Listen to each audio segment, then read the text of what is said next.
Aqui já tem, a galera já está mandando mensagem com provocativas, viu, Arnaldo? O Oswaldo, por exemplo, fala: alguma dúvida que Dorival Júnior é o melhor treinador brasileiro em atividade no Brasil? Ele ou Luxemburgo?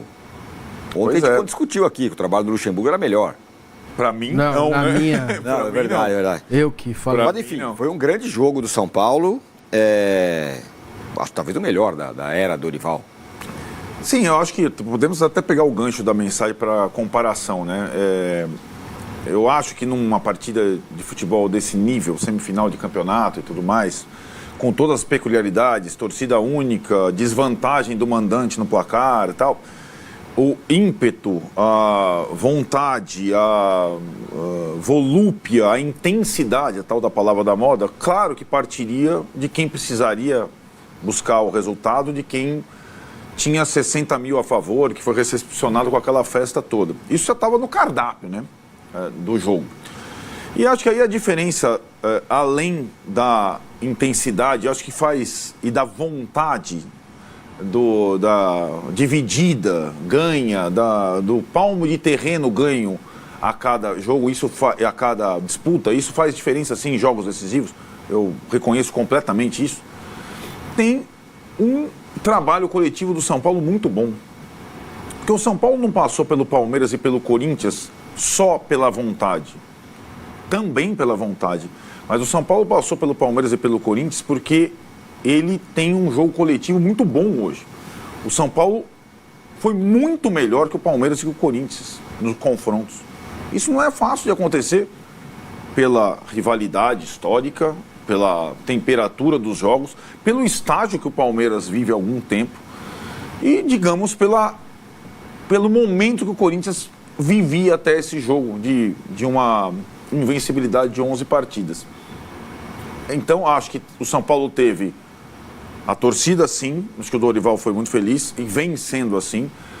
O mesmo, até com uma dose um pouco maior, o mesmo ímpeto da partida contra o São Lourenço. O São Paulo já tinha dado o sinal na Sul-Americana no ano passado, na semana passada, mais ou menos nos mesmos moldes, mais ou menos na mesma necessidade de reverter. O São Paulo teve a individualidade, teve a novidade do Lucas, sim, e teve, sobretudo, um jogo coletivo muito bom, muito forte no primeiro tempo, e que praticamente encaminhou a vaga por uma final que ele não disputa, Tirone, desde 2000. É a segunda vez que o São Paulo vai para uma final de Copa do Brasil, não é pouco. O São Paulo chega a uma decisão passando pelos dois rivais, eu insisto, não é pouco.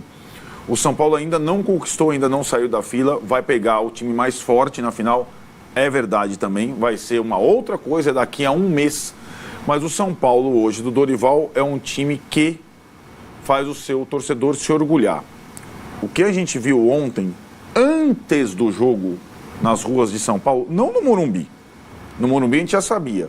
Nas ruas de São Paulo, e a gente comentava, a quantidade de camisas do São Paulo, vestida por homens e mulheres, nas ruas de São Paulo, antes do jogo, refletia que o torcedor do São Paulo hoje se identifica com esse time. Não é só com o Lucas, ou só com o Dorival, ou só com o Rato, ou só com o Rafael, ou só com o Caleri. O torcedor do São Paulo se identifica com esse time e esse time responde em campo. O São Paulo, além de estar na final da Copa do Brasil, é o único time brasileiro hoje que disputa 3 campeonatos. Ele está na final da Copa do Brasil, está nas quartas de final da Copa Sul-Americana, está no meio da tabela do Brasileiro. O São Paulo hoje é um time que dá gosto de ver. E o São Paulo mereceu muito a classificação a despeito dos erros do Corinthians na partida, na estratégia, no preparo, e estão também colocados ali nas palavras não tão claras do Luxemburgo e do Duílio, mas nos erros do Corinthians na temporada toda e também nesse jogo especificamente. Também contribuíram para essa vitória, mas é uma vitória completamente incontestável que poderia ser por um placar ainda mais confortável. Aqui, o Ednilson Matos, ele manda o seu superchat aqui pra gente falando: boa tarde ao quarteto, o programa é sensacional. Quero agradecer ao Arnaldo e ao Tirone, muito obrigado, que emocionou várias vezes ontem. Suas palavras tocam o coração de nós, torcedores tricolor. Que isso, hein? Obrigado por existirem. Olha, que isso. Aí, garoto. Olha. Parabéns, hein? Ô, Marília, do lado corintiano, tem muita crítica sobre a estratégia utilizada pelo Corinthians, a forma como entrou em campo e tal. Você entendeu que teve muito erro do Luxemburgo ou da postura do Corinthians? Por que deu tudo errado? Porque escalou mal. Deu errado porque escalou mal. Eu discordo um pouco das críticas que acho que o Corinthians foi covarde, acho que o Corinthians foi aberto. O time que estava em campo não tinha força para se defender. Tinha jogadores, tinha um corredor do lado esquerdo, ninguém marcava ninguém do lado esquerdo do Corinthians. Eu acho que foi mal escalado e, obviamente, foi engolido nos primeiros minutos, coisa que não surpreendeu ninguém. O São Paulo faria isso. Eu acho que a escalação do Luxemburgo errada, ela é inconteste, assim como a postura dos jogadores em campo foi apática para uma decisão de vaga na final do campeonato. Acho que as culpas elas estão divididas. Agora, o Luxemburgo podia ter mexido antes, não mexeu. Tem até 2 lances, né, do jogo, do começo, em que ele pede calma, porque o Renato está tentando arrumar o time em campo e sendo veemente com o Fausto Vera, e o Luxemburgo pede calma. Se ele reclamou no final do jogo que o time estava a 20 por hora, tudo que o time não podia ter era calma naquele momento. Né? O jogo estava 0-0 ainda quando isso acontece, depois estava 1-0. Então, acho que é uma junção das duas coisas, uma escalação errada e uma postura apática. Sobre críticas específicas entre um jogador e outro, eu faria se o gol ou os gols do São Paulo tivessem nascido após a falha de um único jogador. O time todo jogou mal, ninguém se salvou. Se salvou o time do segundo tempo. Mas não existe um segundo tempo, não tem o vencedor dos últimos 20 minutos, o que era óbvio que aconteceria. O Corinthians jogou mal, foi mal escalado, entendo que algumas informações não são passadas, então, não pode não sei mais do que quantos minutos, não sei o quê, mas de fato eu acho que com as opções que ele tinha, mesmo com as opções que ele tinha em banco, o Corinthians, em vez de arrumar no segundo tempo, ele deveria sair melhor no primeiro tempo, que era um dos planos dele. E aí, quando você tem que subir a montanha, dificulta muito mais. Tenho certeza que ele se arrependeu do plano A. Era melhor o plano B. E aí, Massa, você Deixa falou... eu falar uma coisa? Claro, Má, por favor. O Luxemburgo é melhor e tal. E aí? Eu continuo achando, porque veja como o Luxemburgo recebeu o Corinthians, né? 4 treinadores, uma bagunça, torcedor metendo o dedo na cara de jogador rescindindo o contrato para ir embora, perdendo o jogador a cada meia hora. Só essa é a questão. É da onde parte para onde chega. Entendeu? Só essa questão. Não desmerece em nada o trabalho do Dorival Júnior. Não é porque eu sou teimoso ou não gosto do Dorival, nada disso. É porque eu vejo que você pega um time grande, como o São Paulo e o Corinthians são gigantes, e você leva para uma situação de semifinal de Copa do Brasil. Entendeu? E classificado na Sul-Americana. E tirou lá da zona da confusão que ninguém tinha conseguido dar um olhar para o Corinthians e falar, agora está livre. Agora está livre. Vai ter que olhar para a Sul-Americana e agora passa a ter um elenco em condições de jogar 2 frentes. 3 frentes não dava. Para escapar do rebaixamento, não dava. Né? Tudo bem, ainda se fosse para a final, 2 jogos daqui a um mês... Tem data FIFA. Ontem era o X da questão. Ontem era a questão a ser resolvida, né? Mas tá tudo ali, cara. As digitais dos 2 trabalhos estavam em campo ontem. O Renato Augusto com uma perna só, fora de casa, né? O modelo posto pro Dorival foi dito aqui, como seria, né? A intensidade, a força, trazer a torcida para perto, ganhar todas as divididas, entrar no clima do jogo, né? E o Corinthians se postou de forma, até para mim, muito surpreendente, sabe? Sem a linha de 5, né? Sem o Fagner do lado direito, sem o Fábio Augusto, o lateral, o Fábio Santos, completamente perdido na marcação do Rato e do Lucas, né? O São Paulo cansou de fazer 2 contra 1 do lado direito. E quando fazia o 2 contra 1, o Lucas, muito inteligente, sai para dentro, vai por dentro, joga nas costas dos 2 jogadores de marcação do Corinthians. E foi uma presa, foi até fácil. O primeiro tempo foi até fácil para o São Paulo, entendeu? Com a vantagem no placar, você vai para o intervalo. E aí o Corinthians teve que buscar alguma melhora. E olha, melhorou muito mais pela postura do São Paulo, que chega a um ponto do jogo que não dá mais, você precisa se defender. Como, né? Qualquer time no mundo... Começa a cansar todo mundo. Exatamente. Né? O Caleri, você vai trocar o Caleri não quer sair, né? Ele fez isso, ele fez o gesto. Se o São Paulo perde a classificação, já ia ter que zumba. Claro. Não, porque o jogador, né? Não quis sair, não sei o quê. Deu tudo certo, mas ele não estava feliz de sair, mas o Dorival impôs a sua autoridade, fez a substituição que tinha que fazer, né? Achei um exagero colocar mais um zagueiro, mas também. O Alisson estava morto, tá? É óbvio que a gente vai falar do Lucas e vai falar do Rato, os caras que foram os artífices dos gols, né? Mas o que jogou o Alisson, cara, o torcedor do São Paulo tem que agradecer e muito ao Dorival de ter encontrado uma posição onde o Alisson joga esse tanto. Agora eu entendo porque que o Luan não é banco. Agora eu entendo porque também, talvez até o Gabriel Neves em forma não seja o titular do time, né? Então foi uma noite perfeita do São Paulo, épica, como dissemos aqui que seria, em caso de classificação, né? E agora, cara, você tem que tomar cuidado com algumas coisas. Primeiro, o São Paulo já, do ponto de vista do São Paulo já está na final, certo? Primeira coisa é pensar isso. Segunda coisa, não dá para você jogar qualquer jogo agora, a partir de agora, pensando na final.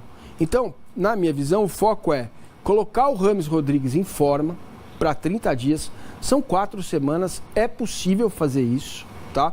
Para que ele possa, pelo menos, jogar 2 tempos ou 3 tempos dos 2 jogos contra o Flamengo. O Flamengo, daqui 30 dias, a gente não sabe qual vai ser. Pode ser esse, pode ser pior ou pode ser melhor. A tendência é que melhore, porque pior que isso, só se, né, distribuírem faixas e... Como é que é quando o cara luta judô? Kimono.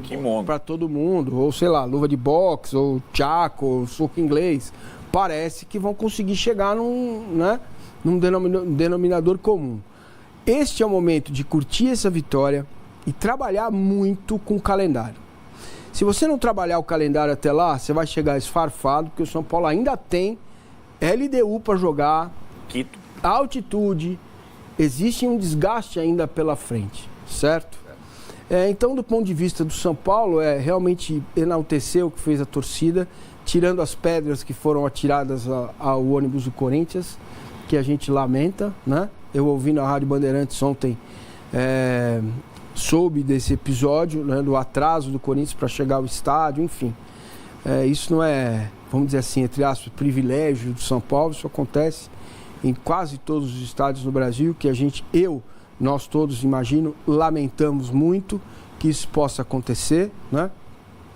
E, do ponto de vista do Corinthians, tá tudo aí, cara, tá tudo aí.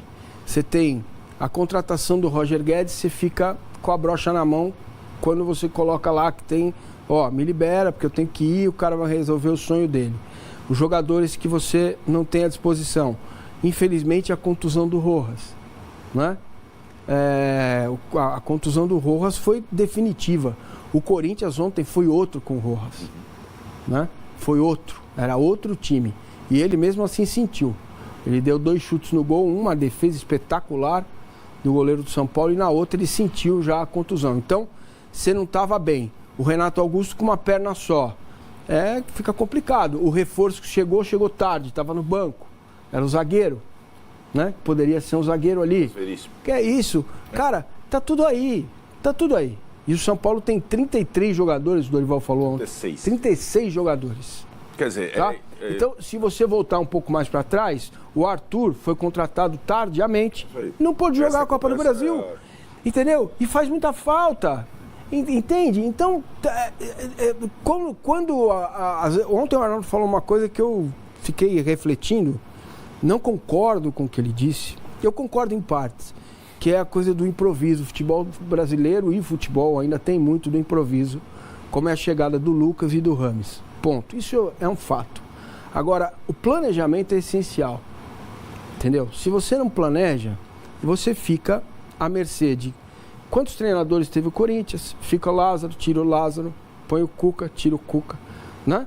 a sogra, o Vitor Pereira. Tudo isso tá na gestão do Corinthians. E estava tudo em campo ontem. Entendeu? Se tivesse o Roger Guedes em campo, como seria? Claro. Poderia ter sido amassado como foi no primeiro tempo? Poderia. Mas a estratégia seria a mesma, né? O fato do Lucas ter dado muito certo, deu muito certo. Poderia ter sentido uma condição muscular com 15 minutos do primeiro tempo. Entende? Então, essas coisas, cara, isso que é bom do futebol. Sim. Porque o improviso pode... Então tá aí, né, galera? Primeiro, todos os créditos aí pra Banda Esporte aí, programa G4.